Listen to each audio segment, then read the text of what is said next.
जय हिंद दोस्तों। आज हम आरबीआई के बारे में पढ़ेंगे और हमने कल देखा था कि भारत में खोला गया पहला बैंक कौन सा था। बैंक ऑफ हिंदुस्तान 1770 ईस्वी में खोला गया था और भारतीयों के द्वारा पूर्ण रूप से खोला गया पहला बैंक था पंजाब नेशनल बैंक। 1894 में लाला लाजपत राय के सहयोग से ही ये बैंक खुला था। तो इसलिए अगर क्वेश्चन आ जाए कि पीएनबी के संस्थापक कौन हैं, तो लाला लाजपत राय। और अब हम बात कर रहे थे आरबीआई की स्थापना।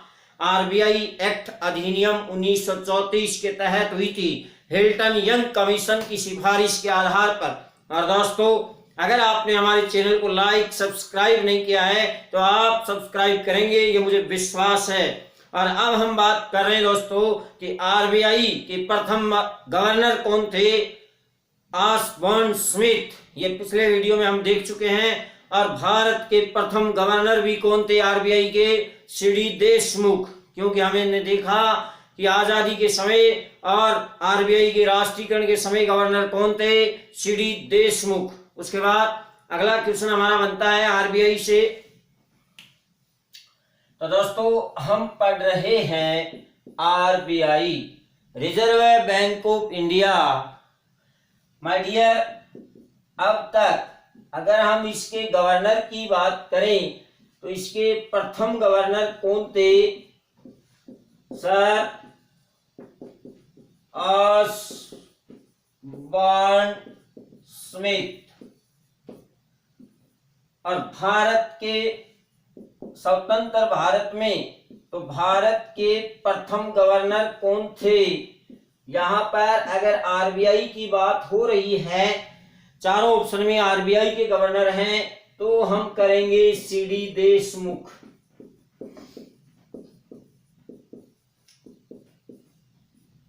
दोस्तों, इसके बाद हम बात कर रहे हैं कि सबसे लंबी अवधि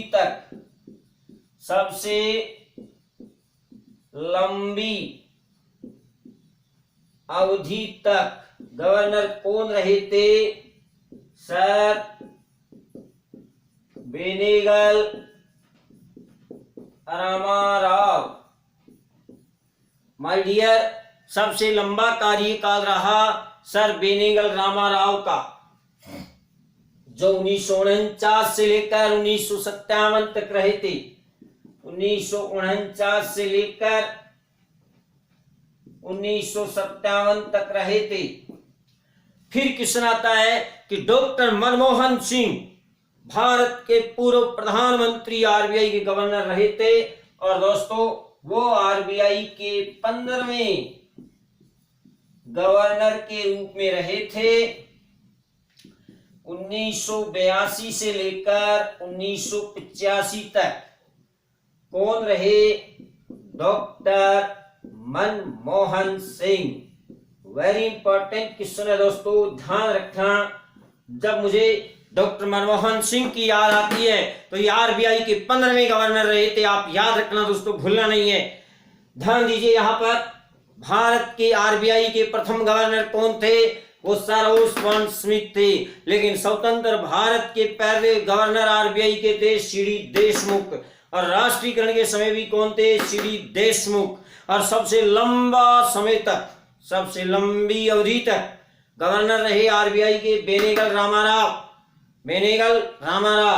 और डॉक्टर मनमोहन सिंह आरबीआई के 15वें नंबर के गवर्नर रहे। और वर्तमान में 25वें गवर्नर, इसका मतलब 25वें गवर्नर कौन है राजा, 2018 से शक्तिकांत दास।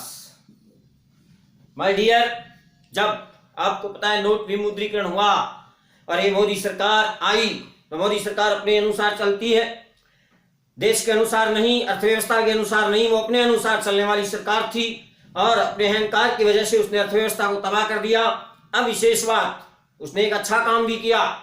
वो कौन सा, जीएसटी वाला। लोग उसके कह रहे हैं कि गलत था, लेकिन अब धीरे धीरे इसमें सुधार हो रहा है और ये वास्तव में ही राष्ट्र के भविष्य के लिए अच्छा था, एक संघीय शासन व्यवस्था में। यह अलग बात है कि जीएसटी जो राज्यों का होता है केंद्र नहीं देती है, कोई बात नहीं, दे देगी। लेकिन हमारी एग्जाम की अगर हम बात करें तो जो नोट विमुद्रीकरण था उसकी हम बात करेंगे। अब उससे पहले हम आपको बता रहे हैं कि आरबीआई की स्थापना 1 अप्रैल 1935 को हुई, याद रखना। और आरबीआई का राष्ट्रीयकरण 1 जनवरी 1949 को हुआ, याद रखना। और आरबीआई के अब तक 25 गवर्नर हो चुके हैं और 25वें नंबर के गवर्नर कौन है? शक्तिकांत दास।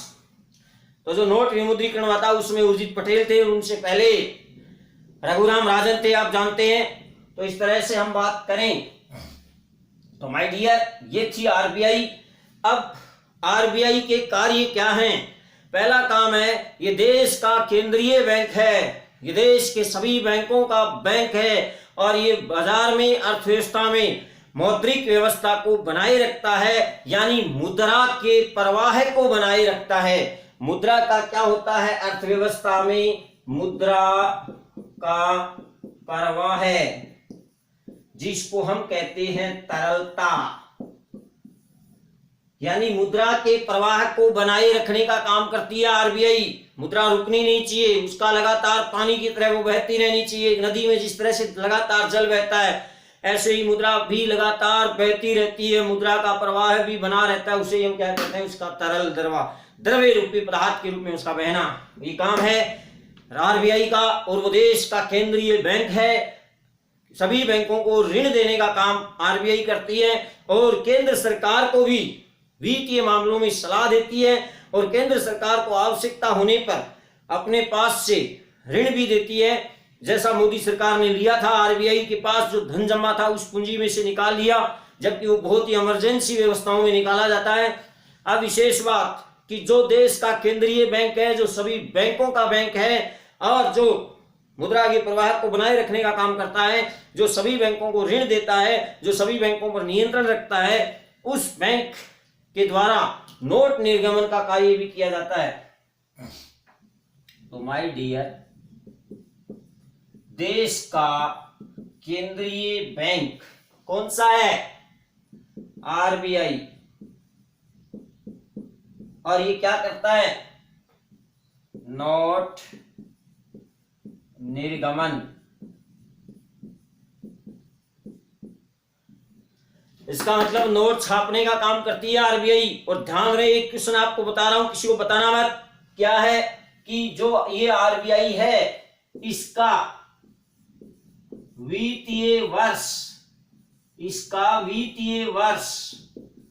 1 जुलाई से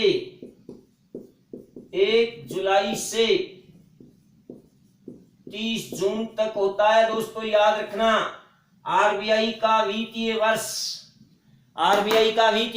1 जुलाई से शुरू होता है और 30 जून को खत्म होता है। ध्यान रखना दोस्तों, किसी को बताना मत, एग्जाम हॉल में आएगा रीट के एग्जाम में कि आरबीआई का वित्तीय वर्ष होता है 1 जुलाई से 30 जून तक होता है। राजस्थान पुलिस के एग्जाम में आएगा कि बैंक नोट निर्गमन कार्य, जो हमारे नोट प्रेस छापने वाली संस्थाएं वो कहां हैं, वो सिक्योरिटी प्रिंटिंग प्रेस कहां पर है, जहां हमारे ये नोट छपते हैं, कड़क नोट।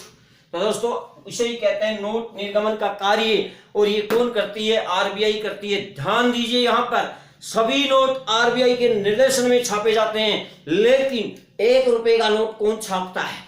देश का वित्त मंत्रालय, उस प्रदेश के वित्त सचिव के हस्ताक्षर होते हैं। याद रखना दोस्तों, किसी को बताना मत। 1 रुपए का नोट कौन छापता है? वित्त मंत्रालय। उस पर हस्ताक्षर किसके होते हैं? देश के वित्त सचिव के होते हैं। 1994 से 1 रुपए के नोट का छापने का कार्यक्रम बंद हो रखा है। अब फिर से कहा है कि हम फिर छापेंगे। तो ध्यान दीजिए, यहाँ पर आरबीआई के गवर्नर के सभी नोटों पर हस्ताक्षर होते हैं, लेकिन 1 रुपए के नोट पर हस्ताक्षर वित्त सचिव के होते हैं। हमारे देश में नोट निर्गमन का कार्य कौन करती है? आरबीआई करती है। और इसके प्रमुख जो प्रिंटिंग प्रेस है हमारी, वो कहाँ हैं? प्रिंटिंग प्रेस, नोट मुद्रण लिमिटेड, वो कहाँ है? सबसे पहले हमारे देश में जो प्रिंटिंग प्रेस थी, जो नोट छापने का कार्य शुरू हुआ था, वो 1928 में हुआ था। Currency press note, Nashik, Maharashtra में। Currency press note, Nashik, Maharashtra. तो माय डियर ध्यान दीजिएगा, 1928-29 के अंदर यहाँ नासिक में करेंसी प्रेस नोट के नाम से एक नोट छापने की मिल, एक कारखाना स्थापित किया गया अंग्रेजों के द्वारा। ये ध्यान रखने वाली बात है। और वर्तमान समय में हमारे एक और भी है, bank note press Dewas Madhya Pradesh. याद रखना मेरी लाडलो, इन दोनों में से एक क्वेश्चन मिल जाएगा। बैंक नोट प्रेस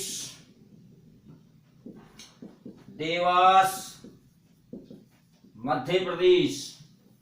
तो दोस्तों, जो हमारे 10, 20, 50, 100, 200, 500 और 2000 ये सभी नोट कहां छपते हैं? वो इन्हीं दो कारखानों में छपते हैं मेरे लाडलो, याद रखना। पहला है currency press note Nashik Maharashtra. आजकल सभी जगह सब नोट छपने लग गए, इसलिए आपको वो देखने वाली बात नहीं कहां कौन सा छपता है, इसलिए ध्यान दीजिए। Currency press note Nashik Maharashtra में और bank note press Dewas Madhya Pradesh में हमारी आरबीआई के द्वारा इन दो कारखानों में ये नोट मुद्रण लिमिटेड कारखाने हैं आरबीआई के, और आरबीआई यहाँ पर हमारे लिए कड़कड़ा कर नोट छापता है। तो सर फिर हमारे को नोटों की जरूरत है, कोरोना काल चल रहा है, आरबीआई को कहो आप कि क्यों ना वो नोट छाप के हमारे पास पहुंचा दे। हाँ, करना चाहिए आरबीआई को।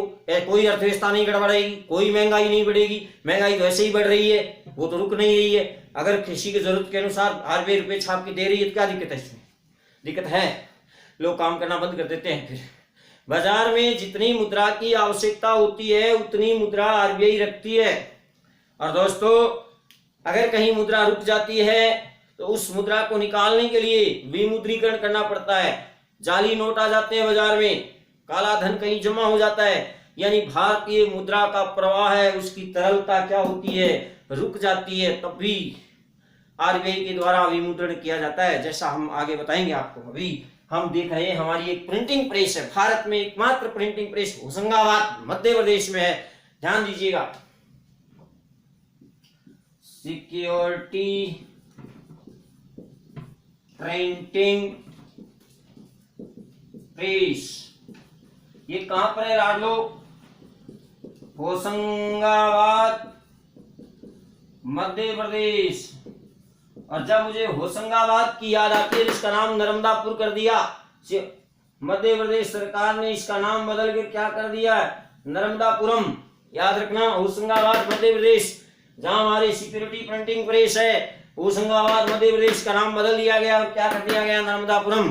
ठीक है। इसके बाद मैसूर कर्नाटक में और शाहबनी पश्चिमी बंगाल में, और वहीं पर भी हमारी जो कागज है, करेंसी का कागज, वो बनता है। इसके अलावा हमारे भारत में 4 टकसाल हैं। 4 क्या है लाडलो? 4 टकसाल। ये 4 टकसाल कहां कहां है? मुंबई,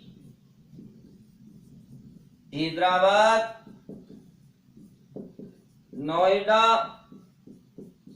और कोलकाता। इन 4 स्थानों पर हमारी क्या भी है दोस्तों? टकसाल भी है। ये ध्यान रखना, यहां पर सिक्के। इसके अलावा जो हमारे मेडल होते हैं, इनका निर्माण यहीं पर होता है, टकसालों में। अब आप इसका स्क्रीनशॉट लेना चाहें तो ले सकते हैं। ये आरबीआई के नोट निर्गमन के कार्य हैं। और ये सिक्योरिटी प्रिंटिंग प्रेस है हमारी, 3 नंबर, याद रखना, होशंगाबाद मध्य प्रदेश में। दोस्तों, अब हम बात करेंगे कि मोदी सरकार के आने के बाद देश में अर्थव्यवस्था में बहुत कुछ गड़बड़ हो गई। क्या क्या गड़बड़ हुई है जो हमारी एग्जाम में आ सकती है, आप इसका स्क्रीनशॉट जल्दी लें। और ध्यान रखें, आरबीआई के वर्तमान में 25वें गवर्नर कौन है? शक्तिकांत दास। पहले गवर्नर कौन थे? Sir Osborne Smith. और भारत के प्रथम आरबीआई गवर्नर कौन थे? सीडी देशमुख। और आजादी के समय और आरबीआई के राष्ट्रीयकरण के समय गवर्नर कौन थे? सीडी देशमुख। और सबसे लंबे समय तक रहे थे बेनेगल रामाराव। और 15वें गवर्नर थे डॉक्टर मनमोहन सिंह। इसका स्क्रीनशॉट ले लें और देखते रहे बाद में कौन गवर्नर कब रहा।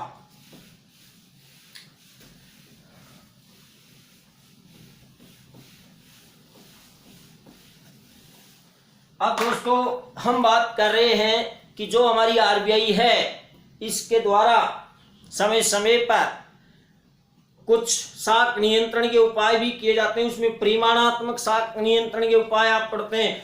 मौद्रिक नीति की समीक्षा होती है, द्विमासिक होती है। उर्जित आर पटेल समिति की सिफारिश पर आरबीआई के द्वारा मौद्रिक नीति की समीक्षा द्विमासिक की जाती है, पहले त्रैमासिक की जाती थी, याद रखना। ये क्वेश्चन है, ध्यान रखना, भी बता रहा हूं आपको। उर्जित